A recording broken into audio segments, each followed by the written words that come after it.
안녕하세요. 저는 여러분의 댁으로 택배를 배송하는 일을 하고 있는 30대 남성입니다. 흔히들 택배 기사라고 하면 무작정 좋지 않게 보시는 분들도 있고, 무작정 다정히 대해주시는 분들도 계시는데요. 저는 사실 이 직업을 처음 택했을 때 제 직업에 대해 아무런 감정이 없었습니다. 그저 돈을 벌기 위한 수단, 그 이상, 그 이하도 아니었어요. 아마 매일 일을 하는 사람들 중 꽤 많은 사람들이 그때의 저처럼 일상을 보낸다고 생각합니다.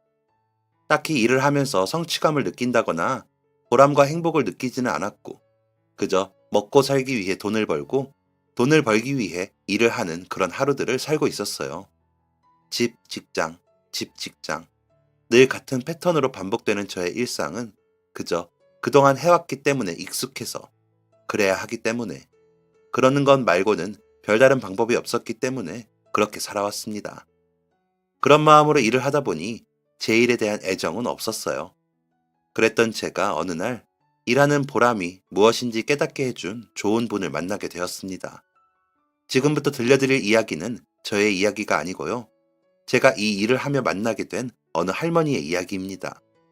제가 배송 업무를 맡은 지역 중에는 주로 중장년층 분들이 모여 사시는 서울의 작은 마을이 있습니다.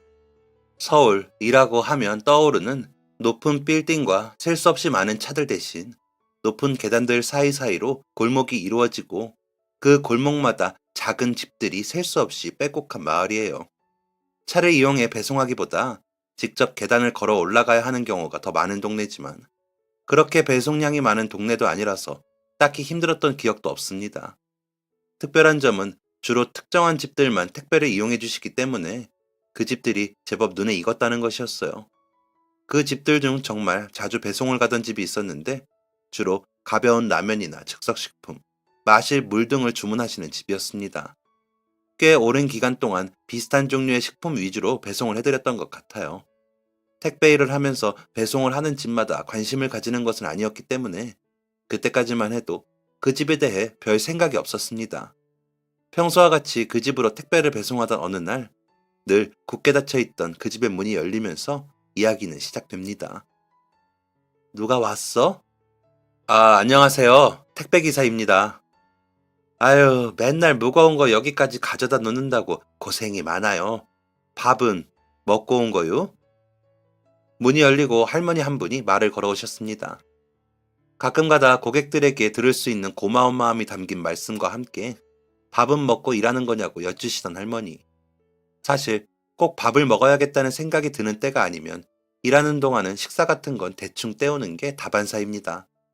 밥 챙겨 먹을 시간에 조금이라도 더 움직여서 한 건이라도 더 배송을 완료해야 돈이 되는 것이 현실이니까요. 네, 어르신. 이따 때 되면 먹으려고요. 지금 8시인데 밥 때가 지나도 한참 지났는데 맨날 늦은 시간까지 무거운 걸 들고 왔다 갔다 고단할 텐데 밥이라도 잘 먹어야지. 안 그래요? 가만히 있어봐. 들어와서 밥이라도 먹고 가요. 그냥 지나가는 말로 하시는 말씀이겠거니 하고 대충 인사를 드리려는데 들어와서 밥을 먹고 가라고 하시더라고요. 어르신 보시기에 밥때가 지나도록 밥을 먹지도 못하고 일하는 줄만 아시고 안쓰러워 보였던 것 같습니다. 그저 모르는 청년인데 밥을 챙겨주시려는 그 모습에 놀라기도 하면서 괜히 코끝이 찡해졌어요. 마음 같아서는 그렇게 하고 싶었는데 오늘 배송하기로 약속된 양은 오늘 완료해야만 했습니다. 너무 감사했지만 뜻하지 않게 사양을 할 수밖에 없는 상황이었어요. 저, 말씀은 너무 감사하지만 제가 지금 일하는 중이라 지금은 시간이 없어서요. 제가 다음에 다시 오겠습니다, 어르신. 다음에 언제 온다고? 아유, 아니에요. 그래, 내가 미안해요. 모르는 노인네가 잠깐 오지랖 부렸나 보다 생각해요. 처음 보는 사람이 대뜸 밥 먹고 가라 그러면 요즘 누가 들어와서 냉큼 밥을 먹어, 그래. 내가 주책을. 잊어버려요, 젊은 양반. 제 대답을 들은 어르신은 무안한 듯 푸념을 하시며 말이 빨라지셨습니다. 휴무날 정말 꼭 와야겠다. 괜히 거절하는 마음이 불편하고 죄송스러웠어요. 그렇게 얼른 가보라고 마중을 해주시는 어르신을 뒤로 한 채 다음 배송지로 이동을 했습니다. 다음에 오겠다는 말에 손으로 입을 가리며 무안해하시던 그 모습이 휴무를 기다리는 내내 마음에 걸렸습니다. 기다리던 휴무날이 되고 저는 할머니께서 뭘 좋아하실까 고민하며 마트에 들렀습니다. 저는 제가 어렸을 때 할머니께서 일찍 돌아가셔서 참 못났게도 할머니 댁에 놀러 갈 때 어떤 걸 사가야 하는지를 잘 모르겠더라고요. 마트에 서서 한참을 고민하다가 부드럽게 달게 잘 익은 귤 한 박스를 사서 할머니 댁으로 향했습니다. 엄마야, 진짜 왔어. 얼른 들어와요. 춥지? 저의 방문에 놀란 얼굴로 말씀하시면서도 오는 길에 춥지는 않았냐며 서둘러 저를 방 안으로 밀어 넣으셨어요.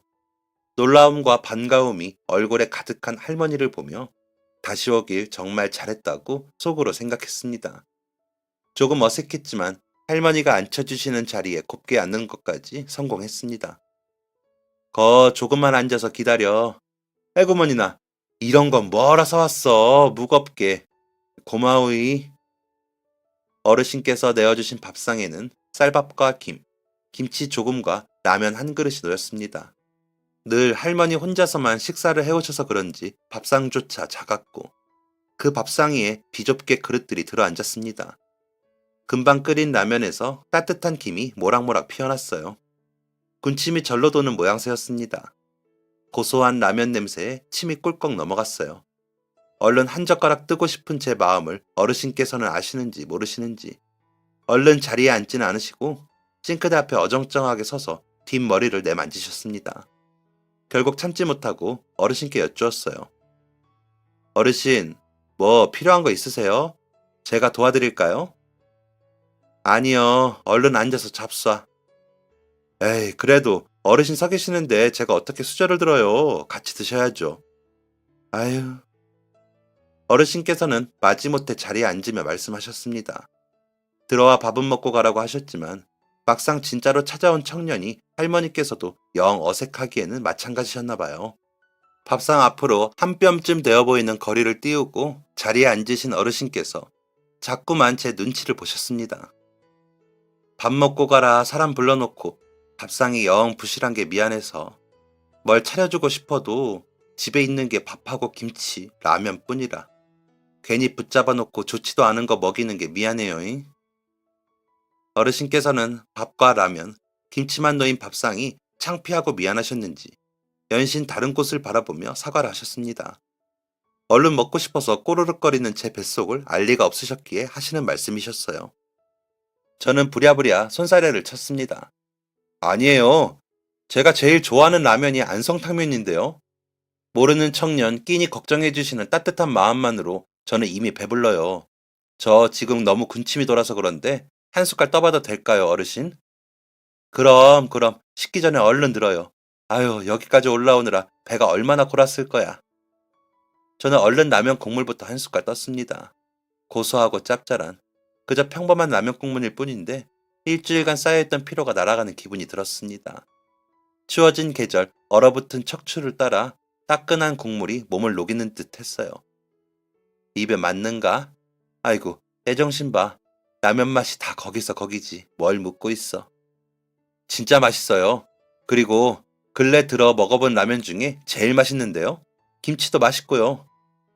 배가 고파서였는지 어르신의 손맛이 정말 좋아서였는지 저는 정말 밥알 한 톨, 라면 국물 한 방울도 남기지 않고 식사를 마쳤습니다.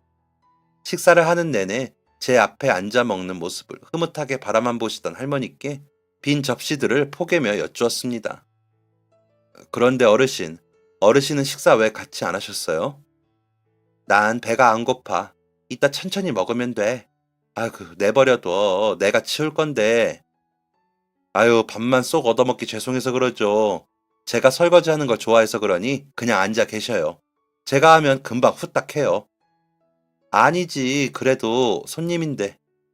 아유, 벌써 다 했어요. 봐요. 금방이죠, 어르신? 허허, 참 재밌는 양반이구먼. 그래도 같이 드셨으면 좋을 텐데 제가 뭐라도 해드릴까요? 어디 보자. 아니야, 됐어. 그만둬. 좁은 싱크대 앞에서 할머니와 아웅다웅하며 설거지를 다투었습니다. 사실 그릇이 몇 개 되지 않아 설거지를 하는 시간은 정말 금방이었어요. 몇 개 되지 않는 그릇을 금방 씻어내고 두 발자국 옆에 있는 냉장고 문을 열었습니다. 아직 식사를 하지 않으셨는데도 불구하고 배가 고프지 않다는 어르신의 말씀이 마음에 걸려 얻어먹은 게 있으니 뭐라도 요리해드릴 참이었어요. 괜히 저 먼저 먹이려고 식사를 미루시는 건 아닐까 싶어서. 그런데 제가 냉장고 문을 열자 어르신께서는 다급하게 제 팔을 잡으며 말리셨습니다. 할머니의 만류에도 불구하고 활짝 열려버린 냉장고 문 안에는 제가 오는 길에 사왔던 귤 한 상자 말고는 든 것이 없었습니다. 그 옆에 덩그러니 놓인 작은 반찬통 안에는 몇 번을 아껴 먹었을지 모를 김치가 들어있었고요. 불현듯 대체 이 어르신은 무엇을 잡숫고 사시나 싶은 생각이 들었습니다. 어르신, 냉장고에 반찬이 하나도 없는데 식사는 제대로 하시는 거예요? 아이고, 그러게 그걸 왜 열어봐. 어르신은 난감한 표정으로 냉장고 문을 서둘러 닫으셨습니다. 제가 아무리 할머니가 안 계신다고 한들 혼자 사는 어머니가 이렇게 텅 빈 냉장고를 안고 살고 계신다고 생각하면 눈물이 앞을 가리는데요. 저는 귤을 꺼내어 쟁반에 담고 어르신과 마주 앉았습니다. 손바닥 안에 쏙 들어오는 작은 귤 하나를 까 어르신 손에 쥐어드리며 조심스레 여쭈었어요. 그냥 편하게 이야기 들어주는 동네 강아지다 생각하시고 말씀해 보셔요. 식사는 어떻게 챙겨 드시고 계시는 거예요? 우물쭈물 망설이던 어르신이 이내 곧 해탈한 표정으로 먼 산을 보셨습니다. 시선을 멀리에 두고 애써 덤덤한 듯 입꼬리를 올리는 어르신의 얼굴은 작고 말라 있었습니다. 자식들은 다 장가들어 멀리 나가 살고 보고 싶어도 못 봐. 일이 바빠서 다음에, 애가 아파서 다음에. 근데 밉지도 않아. 자식 새끼 세상 사는 게 바빠 시간 없다는데 어느 부모가 제 새끼를 미워하겠어. 그저 아픈 곳 없고 무탈하게 잘 지내주는 것만으로도 감사하지. 자녀분들 못 보고 지내신 지 얼마나 되신 거예요? 글쎄, 그게 언제더라. 작은 애 유치원 들어가기 전까지는 그래도 몇 번 다녀가긴 했으니까. 3, 4년쯤 됐나. 그래도 나쁜 아들은 아니야. 지 엄마 밥 굶을까 매번 먹을 거, 마실 거 택배로 보내주는데. 아휴, 내가 사진만 멀쩡했어도 아들한테 그런 거 안 받으며 살 수 있는데. 미안하지. 왜요? 어르신, 어디가 불편하세요? 다 늙어서 몸 편한 곳이 있나. 아휴, 무릎이 나가서 몇 걸음 못 가 주저앉으니 어딜 나갈 수도 없고. 어딜 나간다 해도 돌아오는 길이 워낙 가파르니. 그래도 아들네가 보내주는 라면하고 물하고 냉동실 열어보면 만두도 있고. 아니, 그래도 어떻게 몸도 불편한 어르신을 이렇게 혼자 두고 자식이라면 그럴 수는 없는 거잖아요. 에이, 그런 거 아니래도 바쁘게 사느라 전화도 잘 못 받는 자식인데 가끔 통화하면 미안하다고 하면서도 내가 밖에 못 다니는 걸 아니 식사라도 잘 하시라며 택배로라도 자식 된 도리는 어찌됐든 하겠다는 아인데. 어르신은 끝까지 아들에 대한 기대를 놓지 않으시는 듯 했습니다. 제가 듣기만 해도 무릎이 아파 거동까지 불편하신 노모를 보살피지 않는 그 아들이라는 사람이 미울 지경이었는데 말입니다. 하지만 어르신의 완고한 자식 사랑에 저는 더 이상 다른 말씀을 드릴 수가 없었어요. 더 말씀을 드렸다가는 어르신 입장에서 생판 모르는 남이 자식 욕을 하는 꼴이 될 테니까요. 마음이 불편하고 신경이 쓰이는 곳이 이만저만이 아니었습니다. 서둘러 저를 마중하시는 어르신의 성화에 못 이겨 대화를 마치고 집을 나섰습니다. 그날 어르신 댁에서 먹었던 점심밥은 평생 동안 오래 기억에 남을 식사였습니다. 저는 다시 일상으로 돌아갔습니다. 어르신의 안타까운 사정이 내내 마음에 걸렸던 것은 사실이지만 현실로 돌아가 일을 하는 동안에는 또 쉽게 잊혀지기도 했습니다. 다만 그 동네에 갈 때만큼은 어르신 생각을 꾸준히 하게 되었죠. 그 동네 배송을 나갈 때는 혹시 그 집 주소로 된 물건이 있나 확인하는 버릇이 생겼습니다. 그런데 정말 이상하게도 제가 어르신 댁에서 식사를 한 이후부터 어르신 댁으로 나가는 배송건이 단 하나도 없었습니다. 늘 가져다 드리던 주기가 훨씬 지났는데도 말이에요. 하루 지나면 오겠지. 이번에는 조금 늦나 보다. 그렇게 한 달이나 지나게 되었습니다.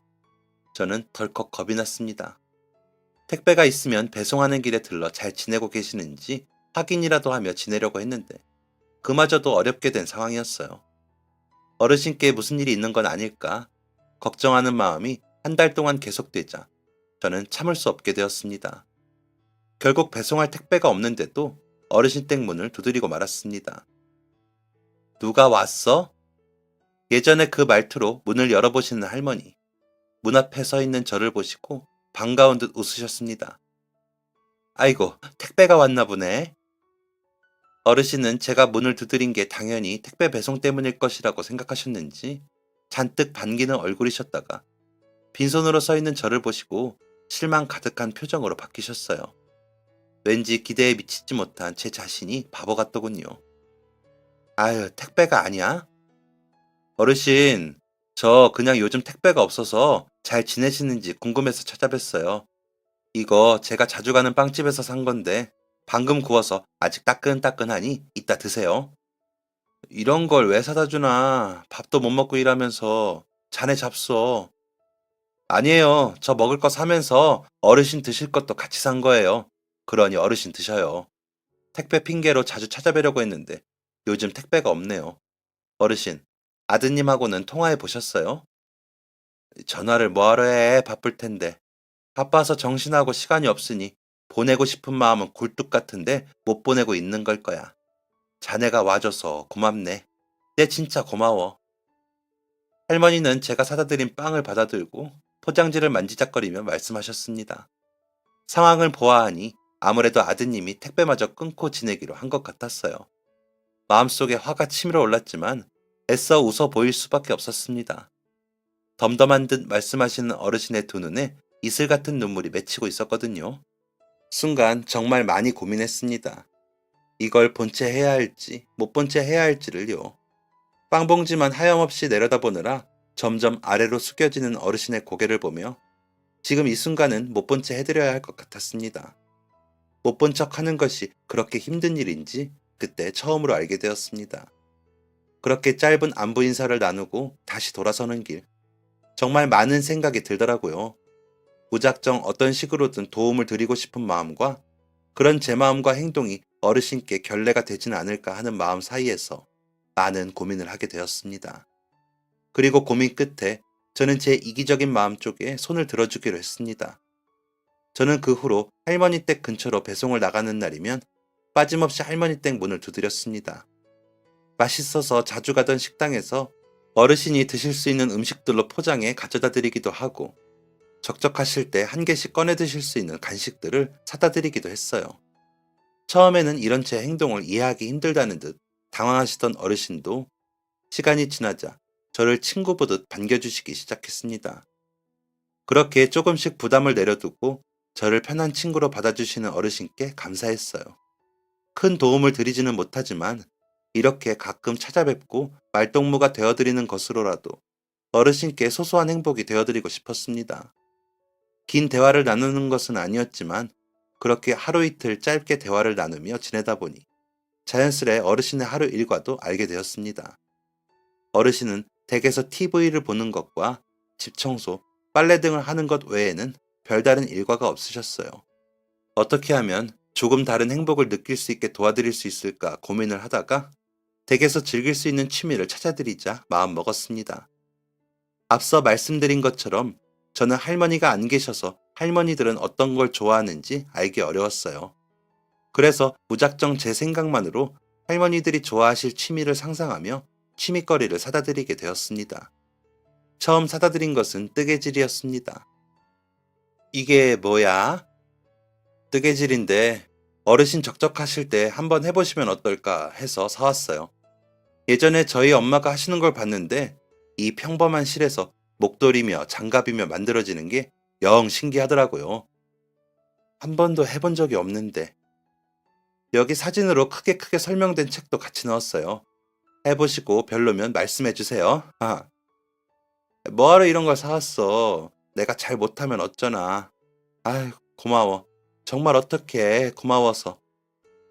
그렇게 뜨개질을 사다 드리고 다음번 찾아뵙던 날 어르신은 뜨개질로 처음 만들어낸 목도리가 영 마음에 들지 않으셨는지 지금 풀어보지 말고 집에 가서 목에 둘러보라며 그 자리에서 둘러보려는 저를 극구 말리셨어요. 그런 모습이 귀엽기도 하고 제게도 할머니가 살아계셨다면 이런 모습이셨을까 상상도 해보게 되었습니다. 그리고 집에 돌아가 목에 둘러본 목도리는 정말 따뜻했어요. 어머니께서 해주셨던 목도리와 장갑보다는 완성도가 떨어졌지만 잔뜩 쑥스러워하시며 제게 목도리를 건네던 그 모습이 자꾸 생각나서 마음까지 따뜻했습니다. 이제는 어르신의 연락처도 알고 전화도 드릴 수 있는 사이가 되었기에 저는 당장 전화를 걸었습니다. 여보세요? 어르신, 저 호연입니다. 응, 그래. 집에 간겨? 네, 집에 왔어요. 목도리 정말 따뜻해요. 저한테 주실 줄은 몰랐는데 저 챙겨주셔서 감사합니다, 어르신. 촘촘하게 예쁘게 따야 되는데 잘 안 됐어. 손이 잘 안 돼서 실을 두 개나 버렸네. 어째? 그러셨어요? 제가 괜히 죄송해요. 다음에는 실 닦는 거 말고 다른 걸로 가져갈게요. 에휴, 됐어. 뭐 하러 그래. 그런 것까지 안 챙겨도 돼. 나 정말 괜찮아. 어르신은 됐다며 극구 사양하셨지만 그런 어르신의 말씀을 들을 리 없는 저였습니다. 뜨개질을 고르면서부터 생각해왔던 다음 취미거리는 하얀 천 위에 예쁜 풍경을 새길 수 있는 자수 세트였습니다. 기대에 차서 어르신께 가져다 드렸는데 왜인지 자수를 받아드시는 어르신의 표정이 썩 좋지 않았습니다. 저는 당황했지만 내색하지 않으려 더 오버해서 밝은 목소리를 내었어요. 이것도 저희 어머니께서 즐겨 하시던 건데 책에 나와 있는 순서대로만 하시면 금방 하실 수 있을 거예요. 아유, 사오지 말라니까 왜 자꾸 사와. 늙은이 적적할까봐 그리 걱정이 되는겨? 힘들게 일해서 엄한 데다 돈을 쓰네 그려. 미안해서 이런 걸 어떻게 자꾸 받아. 여기까지만요. 다음부터는 사와도 안 받을라니까. 응? 이거 정말 몇 푼 안 해요. 제일 싼 걸로 골라온 거예요.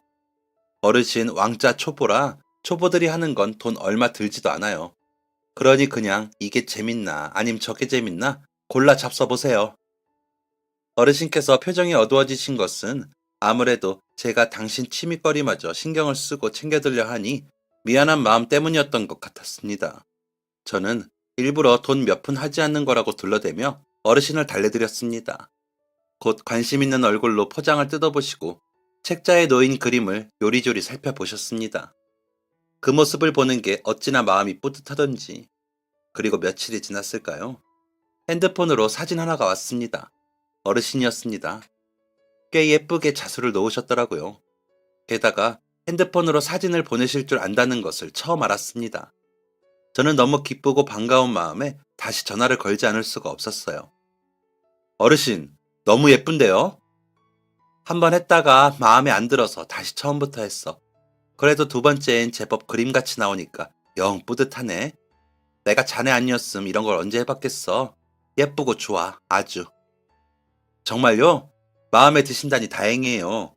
그리고 자수를 이렇게까지 예쁘게 놓으실 줄은 정말 몰랐는데 대단하세요. 다음에는 어떤 그림으로 수놓아 보실래요? 아니, 그만할란다.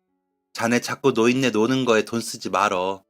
이 할미가 손목도 아프고 손 생긴 것도 부실해서 두 번은 못하겠다. 손목이요? 손목이 안 좋으세요?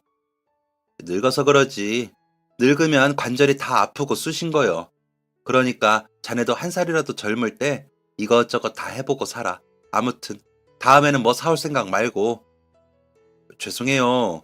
전 그냥 어르신께서 혼자 계실 때도 제 생각해 주셨으면 해서 제가 괜한 욕심이었던 것 같아요. 그냥 TV 보시는 것보다 더 좋아하고 재밌어 하실 만한 걸 찾아드리고 싶었는데. 아이고, 자네가 죄송하긴 뭐가 죄송해. 어르신, 그럼 한번 솔직하게 고민 한번 해봐 주셔요. 사는 동안 해보고 싶고 궁금했는데 시간이 없어서 해보지 못하셨던 건 없으세요? 해보고 싶은 거. 해보고 싶은 거야 많았지. 근데 지금 내가 할 수 있는 게 뭐가 있나. 가수처럼 노래를 잘 부르고 싶었지. 내가 조용필을 참 좋아해. 그리고 또 그림 그리는 거 한번 해보고 싶었지. 우리 손녀가 미술대학에 갔거든. 예전에 아들 녀석이 딸내미 그림 좀 보시라고 사진을 보여준 적이 있었는데 참 곱더라. 지나가듯 생각은 많이 했지. 나도 어릴 때부터 그림 그리는 걸 참 좋아했거든. 살기 바빠 잊고 산지 오래지만 손녀딸이 그린 그림 보니까 옛날 생각이 많이 나더라고. 와, 손녀분이 미술대학에 가셨어요? 그럼 손녀분이 어르신 닮아 감각이 남다른가 봐요? 어르신 자수 놓으신 것만 봐도 알겠어요. 얼굴 몇 번 보지도 못한 손녀딸이 뭘 나를 닮아. 내가 뭘 할 줄 안다고. 어르신과의 통화에서 하늘에 있는 별이라도 따는 듯한 기분을 느꼈습니다. 드디어, 드디어 어르신께서 하고 싶어 하시는 일을 찾아드릴 수가 있겠구나. 여쭈어 보기를 정말 잘했다고 스스로를 칭찬하며 화방으로 향했습니다. 혹시 저희 할머니께서 그림 그리는 걸 좋아하셔서 지금이라도 시작해 보려고 하시는데 어떤 걸로 사드리면 좋을까요? 제가 그림을 잘 몰라서 혹시 추천해 주실 수 있을까요? 어머, 할머니가 손자분을 잘 두셨네요. 이 자리에서 20년 넘게 화방 운영하고 있는데 이렇게 기분 좋은 질문은 처음 받아봐요. 보자, 어떤 게 좋을까? 화방 주인분께서는 제 이야기를 듣고 이것저것 추천해 주시면서 사용법까지 꼼꼼하게 알려주셨습니다. 미술 도구를 잔뜩 사서 할머니께 가는 발걸음이 구름 위를 걷는 듯 가벼웠습니다. 절로 콧노래가 나왔어요. 어이구야, 이게 다 뭐야? 어르신, 제가 그림 그리는 도구 몇 개 챙겨왔어요. 저희 동네에서 제일 오래되고 전통 있는 화방에서 샀는데 그 집 주인이 추천해주면서 사용법도 다 알려주더라고요. 하나씩 설명해 드릴게요. 앉아보세요. 보자. 뭐 설명이 필요해? 이건 이렇게 하는 거고, 이건 이럴 때 쓰는 거고, 그리고 저거는. 저는 깜짝 놀랐습니다. 여태 수줍고 자신 없어 하시던 어르신의 모습은 온데간데 없었어요. 어떻게 저보다 더 그렇게 잘 아시는지. 화방 주인분께 충분히 설명을 듣고 온 저보다도 더 많이 자세히 알고 계셨습니다. 이것저것을 술술 설명하는 어르신의 얼굴에 들뜨고 설레는 표정이 역력했습니다. 어르신을 알고 지낸 세월이 그리 길진 않지만 그런 표정을 하시는 것은 또 처음이었어요. 그런 어르신의 모습을 보고 있으니 괜히 계획에 없던 말이 툭 나왔습니다. 어르신, 저 그림 하나만 그려주세요. 에이, 잘 그리지도 못해. 아, 하나만 그려주세요. 네? 어르신은 못 이기는 척 붓을 들고 그림을 그리기 시작하셨어요. 적어도 그림을 그리는 동안만큼은 쑥스러워 하시던 모습은 찾아볼 수 없었습니다. 저는 시간 가는 줄 모르고 그 모습을 한참 들여다보았어요. 제가 잘하는 게 참 없는 사람인데 어르신께서 자신있게 붓질을 하시는 모습을 보고 있으니 자신있게 잘할 줄 아는 것이 하나도 없는 제 자신이 조금 부끄러워지기도 했습니다. 그렇게 한참을 있었을까요? 다시 쑥스러운 많은 예전의 할머니로 돌아온 어르신께서 붓을 내려놓으며 말씀하셨습니다. 몇십 년 만에 붓을 들었더니 영 태가 안 나네. 그리고 기대에 찬 마음으로 들여다본 어르신의 그림은 정말 놀라웠습니다. 기대 이상으로 멋진 풍경이 펼쳐져 있었어요. 제가 학교 다니면서 미술 시간에 그렸던 그림은 유치하기 짝이 없을 정도였습니다. 진심으로 너무 놀라버린 저는 한참 동안 그 어떤 반응도 할 수가 없었어요. 영 별로지? 아니에요. 아니에요, 어르신. 이렇게 잘 그리실 줄은 정말 몰랐어요. 이렇게 그림을 잘 그리시는데 그동안 어떻게 손 놓고 사셨어요? 진짜 너무 예뻐요. 그림 같은 풍경이에요. 내가 그림을 잘 그리는 게 아니라 내가 그린 이 장소가 멋진 곳이라 그러지. 예전에 우리 바깥 양반 살아있을 때 자주 가던 곳이야. 등산하는 걸 참 좋아하던 양반이라 가을이면 근처에 유명한 산이란 산을 다 다녔어. 높은 산을 올라가면 그렇게 숨이 차고 힘들면서도 올라가는 길에 보이는 풍경은 어찌나 늘 그림 같았는지. 여기는 우리 바깥 양반이 나한테 등산 같이 가자고 꼬드기던 첫날에 데려간 산이야. 풍경이 참 예쁘지? 어르신은 그림을 바라보며 생각에 빠지신 듯 미소를 지으셨습니다. 예전에 한번 본 적 있던 어르신의 고운 이슬이 다시 한번 두 눈에 맺혔어요. 할머니께 취미를 찾아드린 것뿐만 아니라 잊고 있던 지난날까지 찾아드린 것 같아서 저까지 가슴이 뭉클한 순간이었습니다. 그렇게 어르신의 소중한 그림을 받아 제가 하루 중에 가장 오랜 시간 머무는 택배 차량에 걸어두고 배송을 다니는 내내 그림을 보고 또 보았습니다. 그림들을 보면서 내린 결론은 이 그림은 나 혼자 보기엔 정말 아깝다라는 것이었어요. 저는 어르신의 그림을 한 점 한 점 더 받아모으기 시작했습니다. 어르신께서 주로 그려내시는 그림은 자연 풍경과 꽃그림이었어요. 그려내시는 그림엔 늘 그에 따른 스토리까지 있었답니다. 그러니 그 그림이 더 예쁘고 소중하지 않을 수는 없는 것입니다. 저는 할머니께 동의를 구하고 그림을 동네 사람들에게 선물하기 시작했어요. 주로 제가 택배를 배송하는 동안 마주치는 사람들께 선물하게 되었습니다. 그 손님들 중에서는 평범한 이웃 주민분들도 계셨고, 식당 사장님, 편의점 아르바이트생, 꽃집, 약국 등도 있었어요. 그림을 받는 사람들의 표정은 늘 웃음으로 가득했습니다. 요즘 세상이 그렇잖아요. 나와 아무런 관련 없는 사람이 대뜸 무언가를 건네면 좋은 마음으로 받기보다 의심부터 품어야 하는 세상이 되었잖아요. 그런 요즘 같은 때에 택배기사가 기다렸던 택배와 함께 건네는 그림 한 점이라니. 게다가 그 그림은 예쁘기까지 하다니. 웃음이 나지 않는 상황일 리가 없었습니다. 저는 많은 사람들에게 그림을 선물하고 어르신은 제가 전하는 이야기를 듣는 것만으로도 기뻐하셨습니다. 그러던 어느 날, 그림을 선물한 적이 있는 약국에 택배를 배송하러 갔다가 약사님으로부터 예상치 못한 이야기를 전해 듣게 되었습니다. 누군가가 할머니의 그림을 사고 싶어 한다는 이야기였어요. 저는 깜짝 놀라 버벅거리는 말투로 대답했습니다. 정말요? 정말 저희 할머니 그림을 누가 사고 싶어 한다고요? 네, 그분이 그림을 수집하는 취미가 있다고 하던데, 그림이 너무 예쁘다고 꼭 갖고 싶다고. 제가 선물 받은 거라 마음대로 팔기가 그래서 우선 다음에 연락드리기로 했어요. 여기 연락처예요. 약사님을 통해 연락처를 받아들고 나니 꿈을 꾸듯 믿기지 않았습니다. 할머니께 전화를 할까 하다가 그냥 댁으로 찾아가기로 했어요.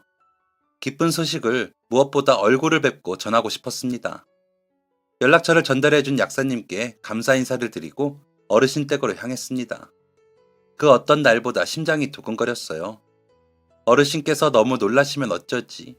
이상한 상상도 해가며 댁에 도착했습니다. 이 시간에 어떻게 갑자기 왔어? 어르신, 약국에 어르신 그림을 선물했었는데 어떤 사람이 와서 그림을 사고 싶다고 했대요. 그림 수집하는 취미가 있는 사람이라고. 그림이 너무 예뻐서 꼭 갖고 싶다고. 그게 무슨 소리냐? 내 그림을? 내가 그린 그림 말이야? 네, 정말 너무 기뻐요. 역시 제가 말했죠? 어르신 그림 정말 잘 그리신다고. 제 눈에만 그런 게 아니었어요. 아이고, 아이고, 이게 무슨... 풀썩. 어르신은 자리에 주저앉으시며 눈물을 흘리셨어요. 그러고는 연신 믿을 수가 없다는 말만 되풀이하셨습니다. 어르신, 괜찮으세요? 내가 우는 게 창피해서 진짜 안 울려고 했는데 기뻐서 운다, 기뻐서. 내가 기뻐서 울어, 이놈아. 내가 무슨 복이 있어서 말년에 일이 좋은 사람을 만났는지. 자리에 주저앉는 어르신 때문에 깜짝 놀랐다가 하시는 말씀에 저도 울컥 울음이 터졌습니다.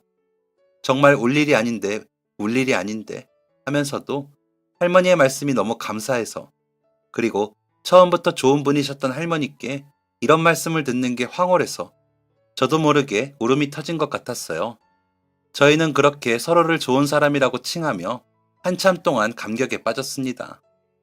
그리고 연락처를 남기고 떠난 그 그림 수집가는 한 장으로 멈추지 않고 어르신의 그림을 지속적으로 구매하기를 원했습니다.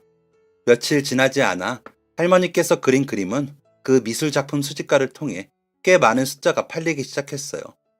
어르신은 피곤해서 더는 못 그리겠다고 말씀하시면서도 손으로는 다음 작품의 밑그림을 그리고 계셨습니다. 그렇게 하루하루 한 점 한 점씩 팔려나가기 시작한 그림은 눈 깜짝할 새에 100여 점을 넘어섰습니다. 이게 꿈인지 생시인지 내가 도통 감이 안 온다. 어르신은 놀라운 속도로 팔려나가는 그림에 꿈인지 생시인지 알 수가 없다는 말을 입에 달고 지내셨어요. 그렇게 처음 보는 택배기사의 끼니를 걱정해 주시던 마음씨 고운 할머니는 자식들에게 버려졌음에도 마음속에 사랑을 놓지 않고 하얀 종이 위에 마음을 그려내는 화가가 되었습니다. 드라마처럼, 영화처럼, 그리고 유명한 화가들처럼 그림으로 인생이 대박나거나 역전이 되지는 않았지만 더 이상 혼자가 아니라 외롭지 않고 라면이 아닌 다른 것들로 끼니를 챙길 수 있는 삶을 살게 되셨어요. 여전히 너무나도 사랑하는 아들을 그리워하고 계시지만 어르신은 처음 배웠던 그날보다 훨씬 더 건강하고 젊어진 모습으로 하루하루를 보내고 계십니다. 내가 밥도 잘 먹고 그림 그리는 것도 너무 재밌고 이게 다 자네 덕분이야. 어떻게 나한테 이런 천사 같은 사람이 나타났을꼬? 살면서 특별하게 잘한 것도 착하게 산 것도 없는데 이렇게 귀한 사람이 내게 와줬으니 자네가 나한테 귀인이 아니면 누가 귀인이란 말인가. 진짜 고맙소.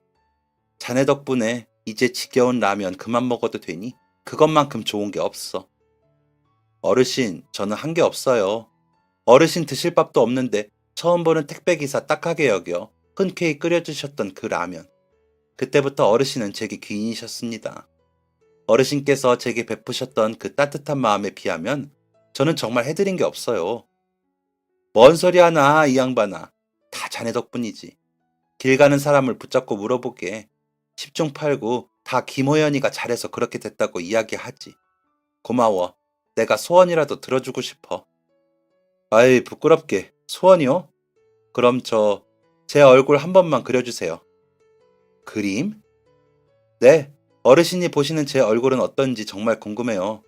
그리고 못생긴 얼굴이지만 그래도 어르신 붓끝으로 한번 태어나고 싶어요. 그림이라면 내가 100장, 500장, 아니 1000장 만장도 그려주지 호연이한테는. 어르신은 그렇게 잠깐만 기다려보라며 그릴 도구들을 가져와 제 얼굴을 그려주셨습니다. 하얀 네모 위에 그려진 저의 얼굴은 친숙한 듯 낯선 모습이었습니다. 거울 속에 있는 제 얼굴과 분명 같은 얼굴인데 어르신이 그려내시니 작품처럼 느껴져 어찌나 낯설던지. 그 낯선 얼굴이 감사하고 너무 멋있어서 눈물이 났어요. 제 눈에 안경이라고 하나요? 잘난 곳 없이 그저 평범한 제 얼굴이지만 살면서 가끔 어떤 날엔 거울을 보며 제 스스로가 잘생겨 보이곤 했습니다. 그러다가도 어떤 날엔 어떻게 이렇게 못생겼나 하고 한숨을 쉬기도 했어요. 그러다 보면 문득 남들이 보기에 나는 어떤 모습일까 궁금할 때가 있었습니다. 누군가와 별다른 대화를 나누지 않고 매일 물건을 나르는 일을 하다 보면 사실 웃을 일이 잘 없거든요.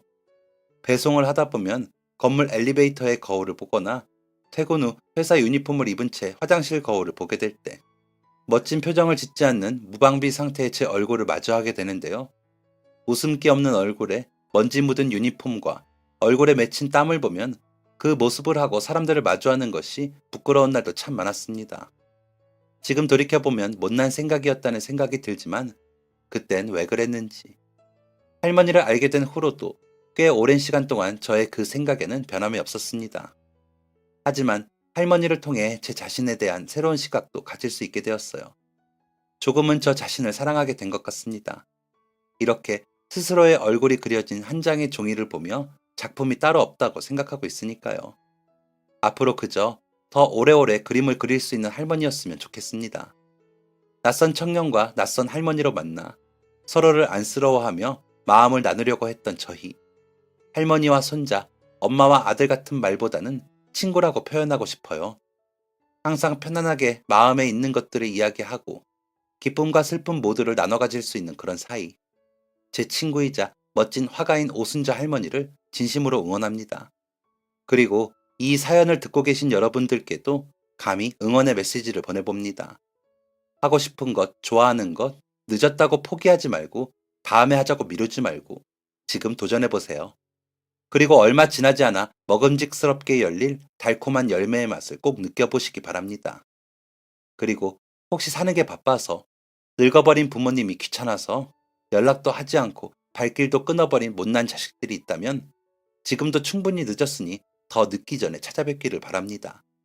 부모님이라는 존재는 그리고 엄마라는 존재는 그렇게 못난 인생을 살라고 살 아프고 뼈 아픈 고통을 참아가며 세상에 빛을 보게 해주신 분들이 아니랍니다. 감사한 마음으로 하나라도 더 나누고 함께하는 것이 부모를 가진 자식들이 마땅히 해야 할 도리입니다. 소중한 사람들을 어리석은 욕심과 멍청한 선택으로 바보처럼 놓치지 마세요. 당신들을 품고 당신들이 자라나던 그때의 행복하고 따뜻했던 기억 하나로 평생을 살아가는 것. 그것이 부모라는 훌륭하고 위대한 분들이니까요. 더하고 또 더해도 다 갚지 못할 부모와 자식 간의 무궁무진한 사랑을, 그 따뜻한 것들을 부디 놓치지 마세요. 사랑하고 또 사랑하세요. 할머니의 그분도 언젠가 분명히 후회하시겠지요. 그때라도 할머니의 사랑을 되새기며 빚진 마음으로 살아가길 바랍니다. 할머니도 이제는 상처받은 지난날을 잊고 털어버리시고 행복만 하실 테니까요. 여러분, 추운 겨울이 찾아왔습니다. 주위에 소외된 분들이 있다면 우리 그냥 지나치지 말아요. 함께 어우러져 살아가는 세상입니다. 사랑도 기쁨도 나누면 배가 됩니다. 지금의 저와 할머니처럼요. 차갑고 추운 겨울을 사랑으로 이겨내는 그런 연말이 되었으면 좋겠어요. 다가오는 새해에도 늘 좋은 일만 가득하시기를 바라며 글을 마칩니다. 아자아자 파이팅! 감사합니다. 지금까지 사연 들어주셔서 감사합니다. 사연이 재밌으셨다면 구독과 좋아요를 눌러주세요. 감사합니다. 안녕히 계세요.